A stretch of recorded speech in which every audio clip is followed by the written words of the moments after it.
You know, of all the opinions that I have in my brain, I don't think there's one that's ever been so incredibly strong as this opinion right here. You guys read the title, I'm not beating around the bush with this one. I think that Star Wars Galaxy's Edge, the land added to both Disneyland in California and Hollywood Studios in Florida, is not only the most incredible outcome from the Disney Star Wars era, but overall the greatest thing to happen to the franchise.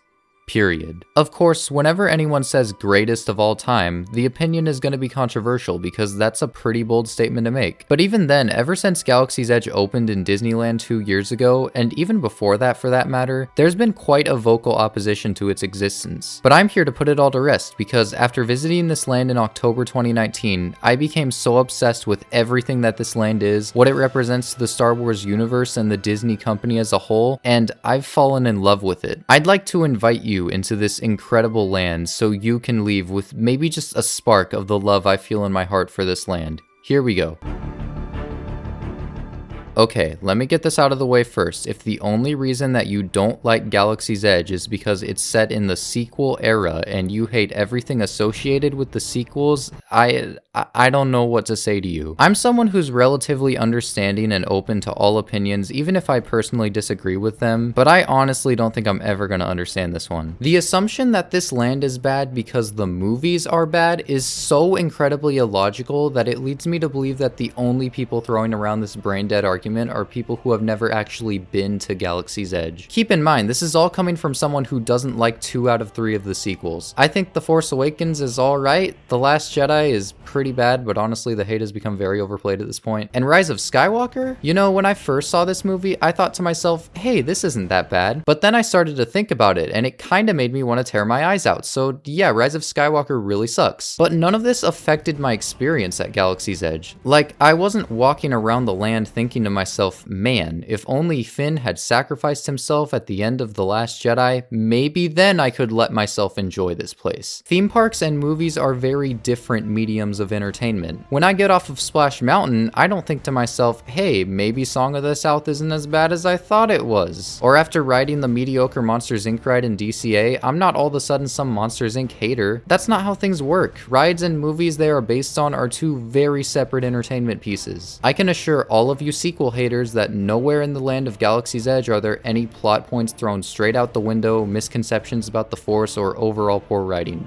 Because it's a theme park. What were you expecting? And for everyone complaining that they want to do or see things that were prevalent in the original trilogy, the Millennium Falcon is literally right there. You literally have the opportunity to fly the Millennium Falcon, a ship that is most prevalent in, you guessed it, the original trilogy. Guess what other cool things you OG trilogy fans can enjoy? You can meet Chewbacca, buy the blue milk from A New Hope, build a lightsaber, build a droid, visit a cantina that is identical to the one on Tatooine. Let me repeat that. You can literally go to a Star Wars cantina in this land and fly the Millennium freaking Falcon. What more do you want? Even if you're a prequel fan, there is a fully functioning high quality animatronic of Hondo that greets you right before guiding you through the Falcon ride. On top of all of this, it's pretty difficult to directly associate this land to any of the sequel trilogy movies when the planet the land is based on, Batuu, isn't even in any of the movies. The only mention of the planet's existence in any of the Star Wars movies is this one line from Solo. You couldn't get from here to Black Spire without me. It just so happens that on the official Star Wars timeline, the time in which you visit Batuu falls between The Last Jedi and The Rise of Skywalker. But it was gonna be Tatooine. That was the original idea, and then evil sorcerer Kathleen Kennedy changed it all. I guess we gotta talk about Kathleen Kennedy. So as of recently, the Star Wars fandom has become incredibly divided. Ever since The Last Jedi came out, a bunch of people who like to call themselves true Star Wars fans placed all the blame onto Kathleen Kennedy, Rian Johnson, and J.J. Abrams. And while it can be easy to blame these people since they had the most control over the stories of these movies, when you start to take the blame further than the movies themselves, that's when things start to get really petty. When you villainize someone so much to the point where you believe that every action and decision they make is bad,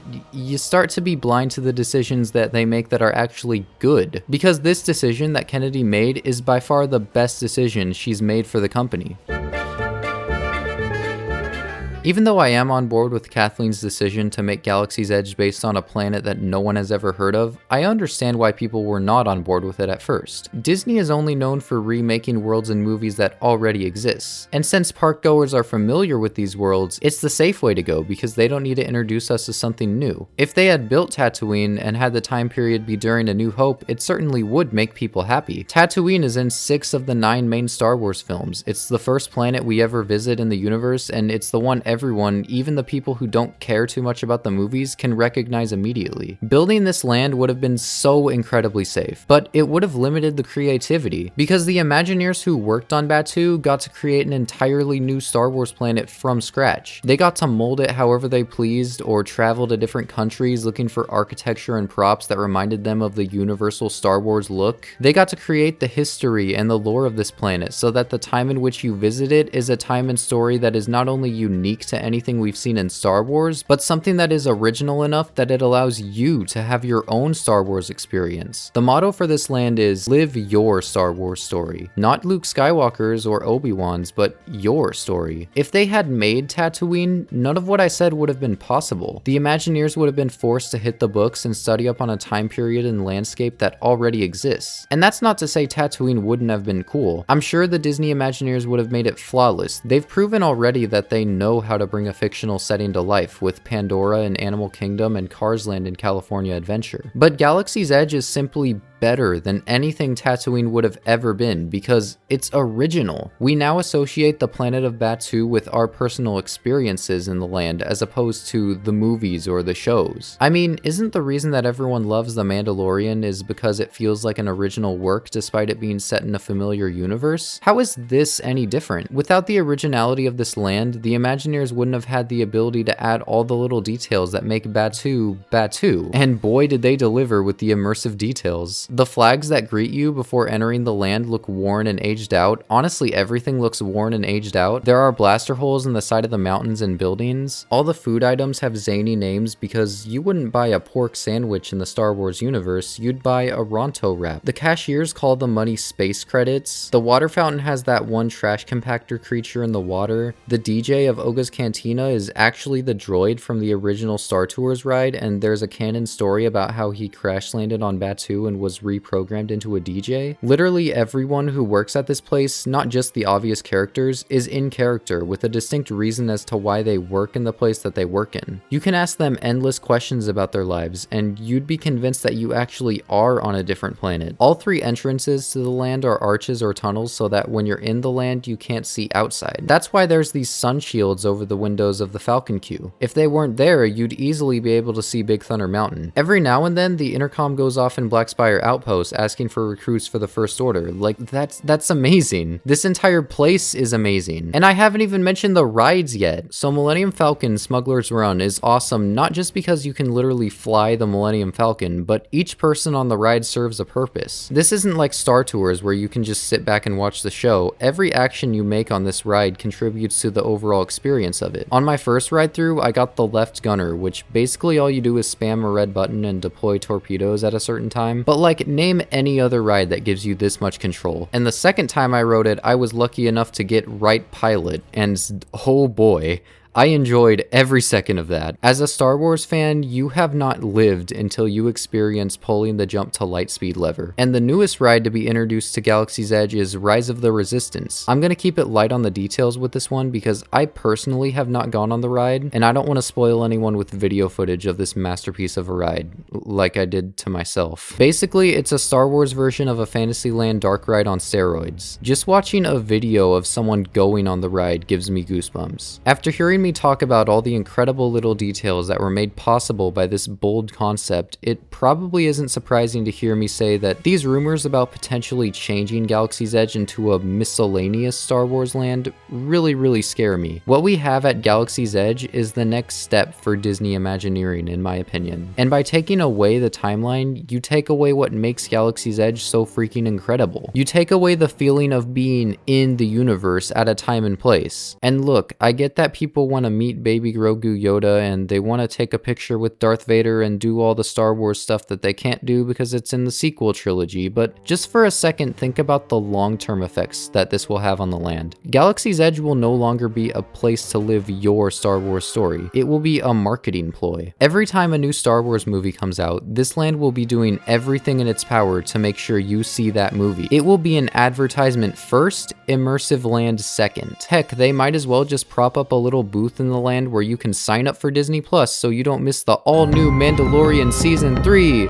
not starring Gina Carano. It'll become what Tomorrowland is now, a dump for loosely connected space rides with an uninspired design for what the land of tomorrow is supposed to look like. And remember, Tomorrowland wasn't always like this. It used to be one of the best lands in the park because it was a vision of tomorrow. That was the theme, and they stuck with that until they saw the success of Space Mountain and were like, tomorrow, space, basically the same thing. I love The Mandalorian, but I don't want them to look at the success of that show and see it as an opportunity to turn one of their most ambitious and flawless projects into a place where they can just promote the next big Star Wars film or appease the fans with fan service overload. Do that crap in Tomorrowland while you figure out how to fix that land. Keep it away from Galaxy's Edge. If they wanted to change the timeline of the land to meet The Mandalorian's timeline, I'd say go for it, as long as you spend as much time as you did with the original land on making sure that the story of the land is secure. Also, good luck changing Rise. I completely get why someone would be skeptical of an unconventional idea like this before it was open to the public. It's pretty ambitious to get Star Wars fans invested in a planet that they're completely unfamiliar with enough to get them to pay full price to visit it. And I get that everyone wants to have the best possible experience in this universe, and many fans pinpoint Tatooine as the answer because it's the most recognizable and the most safe planet to adapt. But I think Disney has proven us that they have given us the best possible Star Wars experience. Not with Tatooine, but with Batuu. Through various comic books and novels, Batuu officially became a canon planet in the Star Wars universe. But what separates this planet apart from any other planet in the Star Wars universe is that, unlike anything you've seen in the movies, Disney has given fans a legitimate chance to visit this planet. Disney theme parks are often put at a higher standard than other amusement parks because of the brand name, Disney. I don't think it's too big of a stretch to say that the majority of theme park seekers will be satisfied as long as there are exciting rides to go on. All other aspects are therefore disregarded because they don't matter. All I need is a good ride to keep me entertained. What Disney did to the theme park industry is show the world that the entertainment can extend from just the rides or just a loosely themed area. Opening day lands like Fantasyland or Adventureland promise complete immersion of the area it is replicating. When you enter them, every little detail the Imagineers put into these lands all adds up to the idea of escapism and immersion. You are no longer in California or Orlando. You are in a medieval kingdom or the jungles of South America. This is something Walt Disney spent his entire life pushing. He knew that this place was more than just an amusement park, it's a theme park. And Galaxy's Edge is the perfect progression of the ideas Walt Disney had. Disneyland is your land. With Fantasyland and Adventureland, you can't really pinpoint a specific time and place that you are in. Fantasyland is an amalgamation of a bunch of different Disney princess films all brought together by a medieval theme. And Adventureland isn't really one jungle per se. Jungle Cruise makes mentions of being in many different rivers around the world, so it's kinda supposed to be just a jungle. But with Galaxy's Edge, you are in a certain place in the universe, and every little detail of the land, including the comics and novels that wrote it into the Star Wars canon, play into this idea. On top of this, Disney has finally given Star Wars fans a legitimate and canonical opportunity to visit the Star Wars universe. Walt Disney would be proud of this accomplishment. If any other company had bought Lucasfilms, would this even be possible? Disney's dedication to creating lifelike fantasy for people of all ages to enjoy is unmatched to any other company. And now, they have brought Star Wars to life with this incredible land that is, in my opinion, nowhere less than the greatest thing to happen to the Star Wars franchise, period. But you know what? If you disagree with me, if you think Galaxy's Edge is the worst thing to happen to Star Wars since Leia kissed Luke, leave a comment below. I probably won't agree with it, but I'd be interested to see your point of view, and I'll try to come to an understanding with it. On that note, can we please keep the comments of this video civil? For whatever reason, Star Wars is a very divisive topic now. If you hate the sequels, you don't have to agree with someone who likes them or vice versa, but don't be a piece of crap human being to them. Their opinion is just as valid as yours. Thank you so much to Fresh Baked Disney for allowing me to use their incredible footage of Disneyland for this video. If you even slightly care about Disneyland and you don't watch this dude, I don't know what you're doing, man. I've been watching him for years. He makes the best Disneyland content out there, so go subscribe to him. Anyways, thanks for listening to my soapbox. Don't forget to like, subscribe, and follow my social medias. I'll see ya in Radiator Springs.